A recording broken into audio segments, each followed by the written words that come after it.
Hi guys, welcome to another round of U.S. History with Lennox, and today we are talking World War II. Now, if you've been watching previous videos, you know that in early 1941, the United States still had not gotten involved in the war, but the face of the war was starting to change, and we're moving closer and closer to getting involved.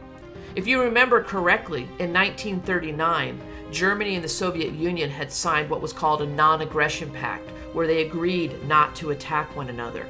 Well, that's going to change in 1941 when Hitler goes against his word to Stalin and will invade Russia. And when that happened, the Soviet Union is going to join the war, but on the side of the Allies with Great Britain. Hitler launched an aggressive attack, trying to get into the Soviet Union as quick as he could. And if you look at this map there, they almost got to Moscow. But something got in the way. That's right, the Russian winter. And if you know anything about military history, you know you cannot fight the Soviets in the winter and win. And Hitler's going to find that out too. But more on that later. What I want to talk about is this situation. Because, as I said, 1941, the Allies, you have Great Britain and you have the Soviet Union, the Axis powers, Germany, Japan, and Italy, and the United States still sits neutral. Now, the United States, I'm not going to lie to you, they knew the situation was dire. I mean, look at this map of Europe. The Axis powers are controlling most of it, but the United States was still trying to stay neutral. We were supporting our European allies through such programs as the Lend-Lease Act, but we still weren't ready to get involved in the war. So what was it that pulled us into this war? What was it that changed everything? Quite honestly, it had nothing to do with Europe, but instead it was an attack on Pearl Harbor by the Japanese. But different from World War I, America had already started to prepare for this war. Think back, in 1940, FDR had instituted the Selective Service Act and drafted 1 million men into the Army. We had also started to shift our industrial production to more of a wartime mode as we were building tanks and planes and other munitions for our allies. And beyond that, we had already started talking to England about what would happen after the war. The Atlantic Charter took place in August of 1941. And here you had President Roosevelt and Prime Minister Winston Churchill coming together to discuss the goals of the war that the United States still was not fighting in. In this discussion, they both agreed that neither were looking to increase the size of our land holdings in the world.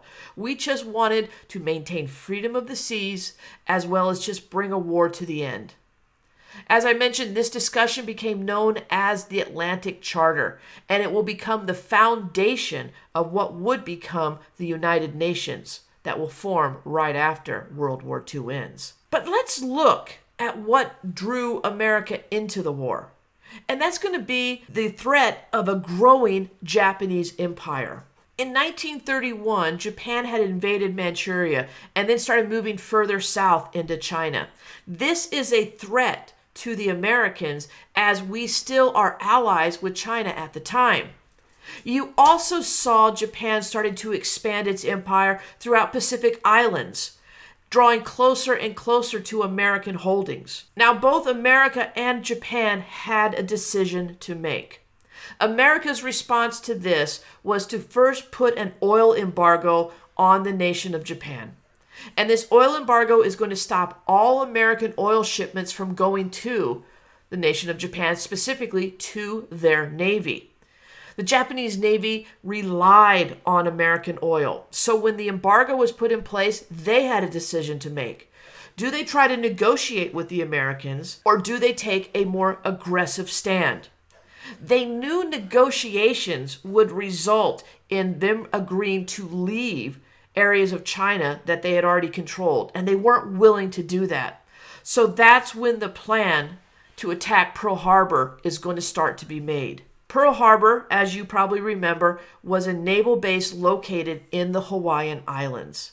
strategically very important, and also home to the U.S. Pacific Fleet. And we knew that Japan was going to try to attack one of our Pacific outposts, but we just didn't know which one. No one actually expected us to be attacked at Pearl Harbor. We thought it was too far away for the Japanese fleet to reach undetected, and we thought, honestly, that it would be very difficult to attack due to the geography of the harbor. It was a very shallow harbor, which meant that torpedoes would generally just sink to the bottom of the harbor rather than going through the water and attacking a ship. The Japanese planned for this. They came up with a system to drop torpedoes that they would be more buoyant and they wouldn't sink to the bottom. They were actually able to get their entire fleet close enough to make this attack due to storms in the Pacific and the fact that we couldn't track them because of those storms. So on December 7th, 1941, America was completely caught off guard when Japanese planes flew into Pearl Harbor and started the attack. It was a Sunday morning and the attack started at about 7:25 a.m. Fortunately for the Americans, it was a Sunday morning because most sailors were on liberty and not aboard the ships. Otherwise, the casualties could have been much higher. Regardless, though, over 2,400 Americans were killed in this one day of attack. These actual photos from the Pearl show several Japanese planes as they fly in to attack. It was devastating to our Pacific Fleet, but it could have been so much worse. The shallow harbor is actually going to allow us to raise a number of these ships and get them into dry dock to be repaired. The Japanese had actually planned 3 waves of attacks, but they only ended up sending 2. They canceled the 3rd wave. A lot of historians believe had that 3rd wave come in, that would have pretty much wiped out our Pacific Fleet for several years. Another fortunate coincidence that Americans had was none of our aircraft carriers were in the harbor at the time. Again, we did lose so much. This is the memorial for the USS Arizona, one of the ships that we did lose and were not able to raise. Inside that ship are over 1,000 sailors who had been entombed and lost their lives on that day. They're still there. If you look closely, you can see a trail of fuel that still is being leaked from the ship. The day after the attack at Pearl Harbor, Franklin Roosevelt will immediately go to Congress and ask for a declaration of war. Within his speech, he will state December 7th, 1941, a date which will live in infamy. December of 1941, the United States declares war on Japan. Based on the agreement of the Axis Pact, in response, Germany and Italy will declare war on the United States. The United States is now fighting in World War II. But what I'd like to talk about in the remainder of this video is what happened here at home. Because overnight, World War II economically transitioned the United States out of the Great Depression. And so we're going to see the United States take on very similar roles that they had during World War I. This idea of total war, where all of our political, economic, and social systems are focused on winning the war. All Americans are going to be asked to participate in the war. Initially, the demand for labor in our factories is going to drive unemployment down, ending the Great Depression. Americans are also going to be asked to contribute to the war economically through buying war bonds. When you look at the success of the sales of these war bonds, and you also look at the high level of voluntarism, it was very clear that all Americans are willing to help the war effort, and we were going to need all the Americans. One thing that we picked up from World War I that we're going to do the exact same thing in World War II is victory gardens, to help make sure that we have enough food here at home as well as for our soldiers overseas. Our government is going to create 2 offices to manage the war. First, the War Production Board. This was created by Executive Order 9024. And what we did was we shifted all of our industry from peacetime production to wartime production. We're not making cars anymore, now we're making tanks. If you look at the numbers, this is how many cars that were being produced in 1941. Think about it. We were still in a depression in 1941. Well, with the shift to wartime production, this is what we're doing now. We're creating tanks. And that's what all the automotive factories were doing, creating tanks and planes. You're also going to see the creation of the Office of War Management by Executive Order 9347. This office is going to coordinate all the other government agencies involved in the war effort. Americans are going to be asked immediately to start conserving resources, copper, rubber, gas, food. We're going to be asked to conserve these goods because they're already in short supply and they're needed for the war effort. And then finally, Americans are going to be asked to ration certain goods, meaning that the government is going to start regulating how much of a certain good Americans can have. Another office that was created is the Office of Price Administration. They're going to start setting price ceilings on different products. And a lot of that was so businessmen wouldn't take advantage of the war effort and start, jacking up their prices. The government said, no, you cannot charge over this amount because we're all in this together. And businesses were required to post their prices to prove that they were acknowledging the ceilings that were in place. Rationing was very important. And we were asked to ration different foods, just like we saw in World War I. And the idea was if we follow the rationing rules, there'll be enough for everyone. And that's what we needed here in America. So everyone would get ration books. And these books were filled with different tickets and stamps that you would exchange for different goods. Once you were out of stamps, you could not buy any more of those goods until you got a new ration book. Americans were asked to save everything. From fats from cooking to the meat they were eating, even saying how much meat each American needed every week. And everything we conserved was seen as a way to defeat the enemy. And that was the role of Americans back home. This is one of my favorite propaganda posters right here. I actually have this one hanging in my classroom.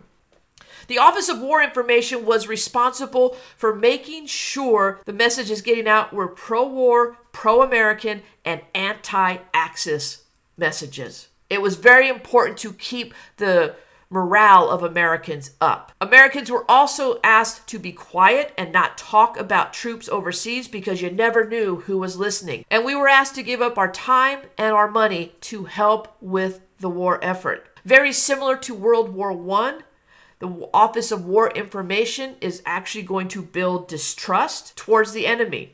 But that distrust is going to trickle down to German Americans, Italian Americans, and more specifically, Japanese Americans. Women were asked to step up and play a role. Now, women had worked in industry during World War I, but we needed more of them, and we needed more from the upper and middle class. And so that's when the Rosie the Riveter campaign started. And women started working in the factories, building planes, building tanks, doing whatever they could to help the war effort.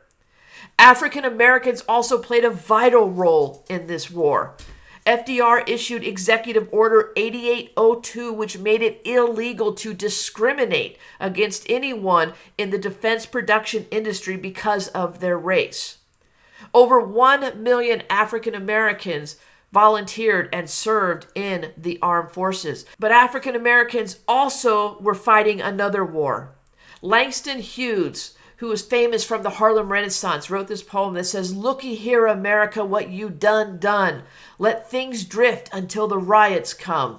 Yet you say we're fighting for democracy, then why don't democracy include me? I ask you this question because I want to know how long I got to fight both Hitler and Jim Crow." We were still a segregated nation, and African Americans were encouraged by the NAACP to fight in this war, but they were reminded that we're fighting another war as well, and they instituted the WWII program. And the WWII program was about civil rights. Yes, go over and fight for democracy in Europe, but then be prepared to come and fight for democracy here as well. We want victory overseas, and we want victory here at home as well. You're going to see a lot of successful African Americans in this war, very similar to what you saw with the World War I, such as the Harlem Hellfighters. And one of the most decorated units in World War II is going to be the Tuskegee Airmen, who had one of the highest kill ratios in air combat. Doris Miller, who served on the USS West Virginia, is going to be awarded the Naval Cross, the second highest medal for valor after the Medal of Honor. Mexican Americans are going to serve in the war and fight in every single major campaign of World War II. Both men and women will play a role in the military. Mexican Americans will face discrimination, though. Out in California, the fashion trend was known as the zoot suit.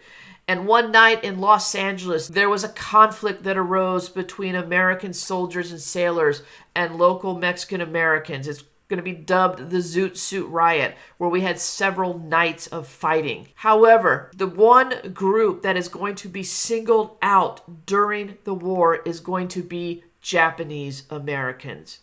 The Japanese Americans are going to be seen as a threat, many Americans believing that they are possible spies for the Japanese military. In 1942, Franklin Delano Roosevelt will sign Executive Order 9066, which ordered the internment, or basically the arrest, of all Japanese Americans in the United States. Once taken, they're going to be placed in internment camps throughout the western part of our country, where they will wait out the war. Keep in mind, they lost their homes, they lost their businesses. All they took with them was one bag that they could carry. Some of these internment camps had been horse stalls or stables that they converted into a temporary occupation zone. Other areas, such as Hart Mountain, Wyoming, will just be a field where these Japanese Americans would have to build their own dormitories and other areas. One man will stand up to the United States. His name is Fred Korematsu. And with the backing of the ACLU, Korematsu is going to sue the United States, saying it was unconstitutional for the Executive Order 9066 to be instigated. He is going to lose in this court case, as the Supreme Court ruled that the internment of Japanese Americans did not violate the U.S. Constitution. Fortunately, better late than never, the United States will see the error of their ways, and in 1988, President Ronald Reagan will sign the Civil Liberties Act, in which $20,000 was given to each surviving member of the internment camp or their descendants. A small attempt to rectify the past. So that's the war at home. But now we have to focus on the war in Europe. But that's our next video. So hopefully you learned a little bit more about the Homefront during World War II. If you missed anything, as always, you can go back and watch it again. If you learned a little something, go ahead and give it a like. Or if you really liked it, go ahead and subscribe. Other than that, I thank you for watching. We'll see you on the next one. Bye-bye.